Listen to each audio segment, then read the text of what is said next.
Sean Capso, and we're going to talk about Trump's tariffs, right? As we said yesterday, we already made a video about it. Trump backed down on the tariffs, right? And at least he gave a 90-day pause, keeping them at just 10%.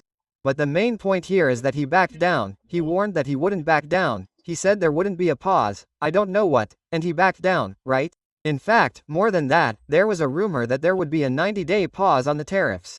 He denied it. He said there wouldn't be any pause, I don't know what, and soon after he announced the 90-day pause on the tariffs. And so what a lot of people are wondering is exactly why he did that. Because, well, he had to back down. That's the fact, right? My expectation is that he did it because of pressure from JP Morgan, actually pressure from American banks, okay? From the American financial sector that warned him about the problem. But there are other possibilities. Some are saying that he came back because of the European Union's threat to retaliate against tariffs. Others are saying that it's because China and Japan started selling US government bonds. Let's understand what each of these hypotheses are. And will any of them actually have the power to force Trump to change his position? This news was suggested by Peter Reptiliano, and I can prove it Capichar Bankap and several other people. Thank you to the people who suggested news on our website, at visay-oa.com, and thank you to you who are watching our video. If you like our content, please like it and subscribe to the channel, okay? Well, yesterday we saw Trump backtracking after saying he wouldn't back down, right? It's logical, right? Trump's robots saying no, because it was the plan from the beginning. Trump's 5D chess game, he doesn't want to surrender, he's just retreating forward and he's advancing backwards. He just advanced backwards in his strategic retreat, I don't know what. Oh, nonsense, my friend. If he didn't want that, this move of his was a total mistake, because it increased insecurity in the market and worse, it took away credibility from his government. Any negotiation he makes from now on will have everyone asking, is it for real or will he backtrack, right? He's already backtracked with Canada, he's already backtracked with Mexico, and now he's backtracked on this great Liberation Day. I mean, now it was the anti-Liberation Day, the day of the Americans, arrest again. Is that it? Anyway, hehe, you can try to play it there.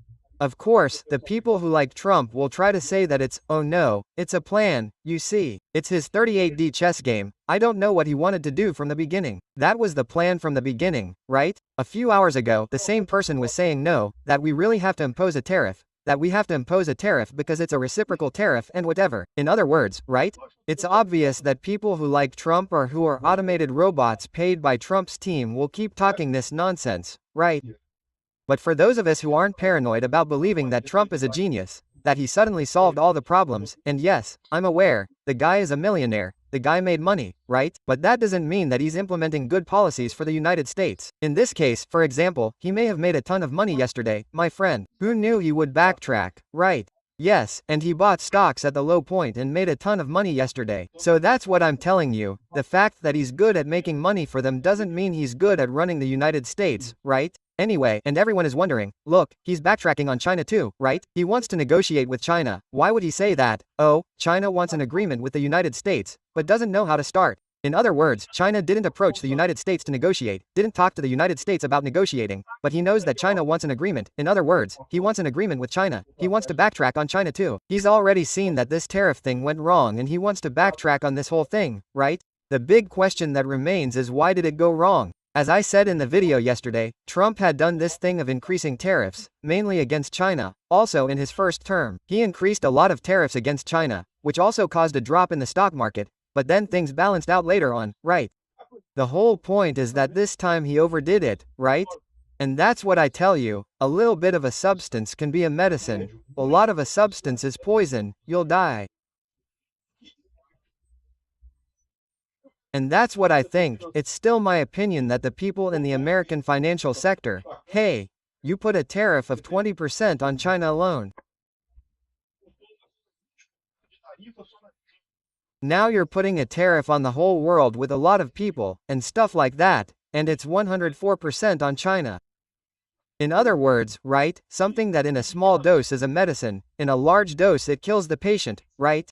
And that's what people here brought up. Demon, who is the CEO of JP Morgan, told Trump that look, the situation is bad, right? And from the point of view of the American banks, the situation is bad. Here, he even said, look, we are waiting for a depth recession, that is, they are waiting for companies to go bankrupt. And what I told you, if banks start to go bankrupt, right? Companies that are not banks, okay, if they go bankrupt it is very sad. Any company that goes bankrupt is bad. But it does not have as big a multiplicative effect as a bank going bankrupt. If a bank goes bankrupt, the situation is different. And that is probably what the guy explained to Trump that was happening. What will happen is that banks will start to go bankrupt. Banks will start to go bankrupt. This will cause federal trouble. In the end, right? Yes, and that is what I think was what convinced Trump to back down. But there are other possibilities. Other people are pointing out other reasons for him to back down. For example, Timothy Milova 9 is saying here that it was the threat of the European Union to impose tariffs. Yes, at first the European Union offered a free trade zone with the United States. It wanted to negotiate. I thought that was great. It would be excellent. Even Trump said that it would be great to have a free trade zone, right? Between the United States and Europe, it would be great for him. Obviously, it would be bad for Brazil, right? But for Europe and the United States, it would be great, right? And Trump said no. Do you remember him saying that? He said, no, it doesn't have to be just zero tariffs. There also has to be reimbursement of I don't know how many billions and I don't know what else there, and he put a bunch of things that in practice amount to saying no, that he didn't want to make the agreement, right? Then Europe planned countermeasures that would cost $28 billion in imports from the United States. In other words, it put a series of other tariffs and entered into the same game as China. The moment the United States imposed tariffs on Europe, Europe would impose tariffs on the United States. In other words, it would enter into the same game. And Trump, it's true, he started to attack China. China increased the tariff. He increased it too. China increased it too. He increased it too. But it's one thing to fight with a country. That's a tough one between China and the United States. The United States would get screwed. But I still think, and I said this here, that the one who would get screwed the most in the end would be China. But it's different if you pick a fight with everyone. If you pick a fight with everyone, everyone will be against you. Then, my friend, the United States will get screwed more than the rest of the world. Well, and that could have been it. When Europe threatened to raise measures, to impose measures against the United States, Trump saw that he had two options. Either he would double down, like he did with China, or we won't stop this story and that's it, right? That could have been what made him come back. It could have been a combination of both things too. That's true. In fact, it could be a combination of all three things. We're going to talk about the third thing, which is the sale of US bonds, right? Here, look. Oh, and Europe actually paused tariffs against the United States for 90 days too. So, in the same way that the United States paused tariffs against Europe, it only maintained the 10%. Europe also paused tariffs against the United States. So, that's the situation we have now. Trump may have farted because he was afraid that Europe would also side with China and start retaliating, right?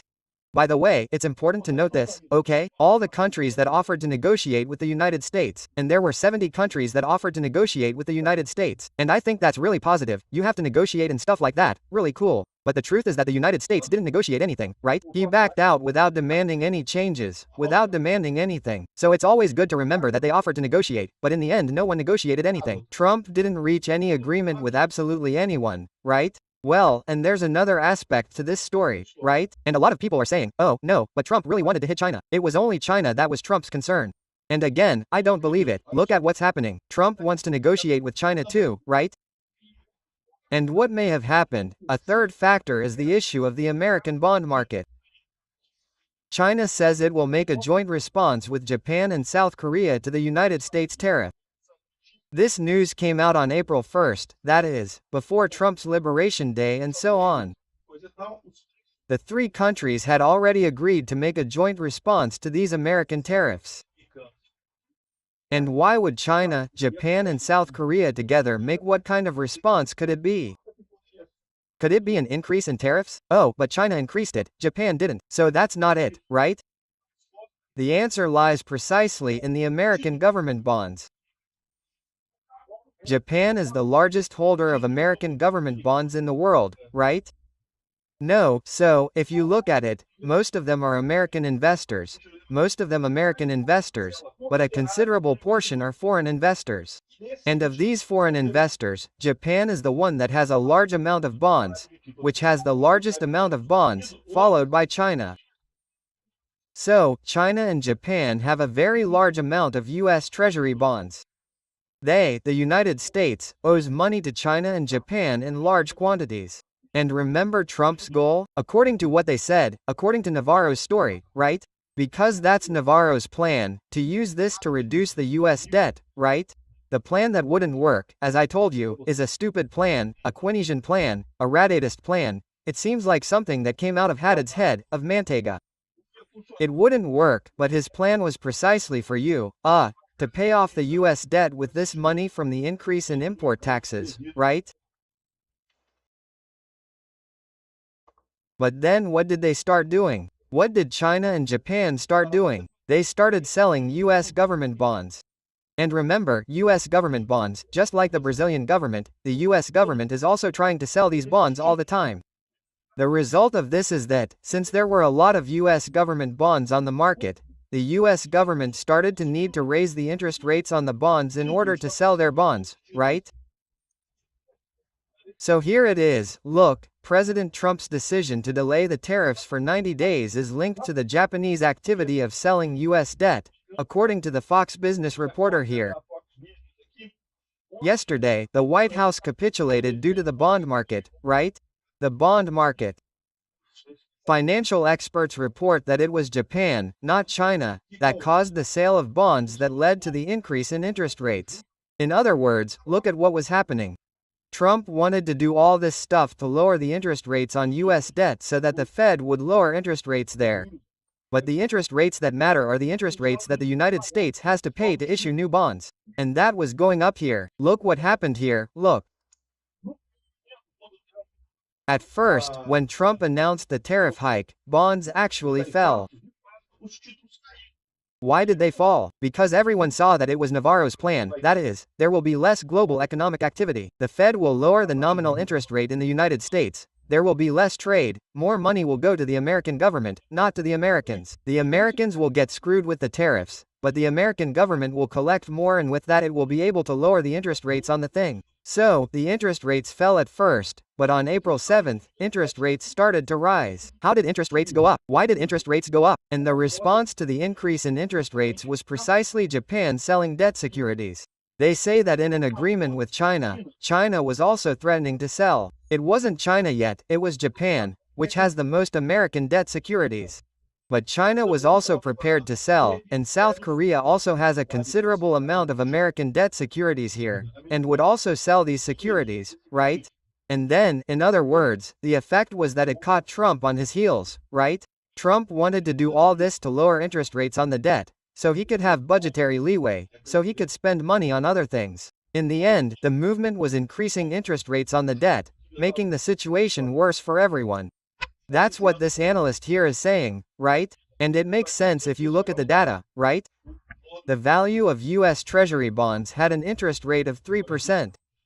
It started to fall, which was what Trump wanted. It started to fall here with Trump's tariff hike, reaching 3.8%, but then it started to rise again, reaching 4.5%, and it was headed for a further increase, right? As Japan is selling. Why? Because with all this uncertainty, no one is doing business, no one is buying, no one is selling. Japan selling part of its bonds, since it is the largest holder of bonds, caused this whole effect here of increasing interest rates, and the tendency was for them to rise.